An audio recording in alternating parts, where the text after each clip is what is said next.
এই সময় একটা দোয়া পড়বেন, ইয়া ওয়াসিআল ফাদলি ইগফিরলি, ইয়া ওয়াসিআল ফাদলি ইগফিরলি, ইয়া ওয়াসিআল ফাদলি ইগফিরলি।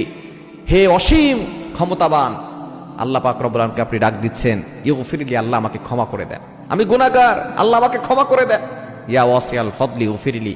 আমরা অনেকেই আছি এই ইফতারের পূর্ব মুহূর্তে মোবাইল নিয়ে রিলস ভিডিও দেখতে থাকে, বিভিন্ন ধরনের টিকটক ভিডিও দেখতে থাকে, অনেকে কথা বলতে থাকে, অনেক ধরনের আয়োজন হয়, বিভিন্ন ধরনের কথা হয়।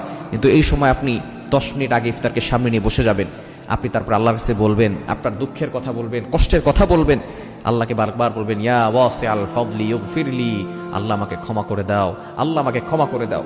না, যে ব্যক্তি রমজান পেল আর নিজের গুনাহ ক্ষমা করতে পারলো না, তার মতো হতবাগার কপাল পোড়া কেউ হতে পারে না। এজন্য আসুন আমরা ইফতারের পূর্বে এই ছোট্ট দোয়াটা বেশি বেশি পড়বো, সর্বনিম্ন 11 বার পড়ে আল্লাহর কাছে দোয়া করবো, ইয়া ওয়াসিআল ফাদলি ইগফিরলি। পড়া যাবে তো ইনশাআল্লাহ?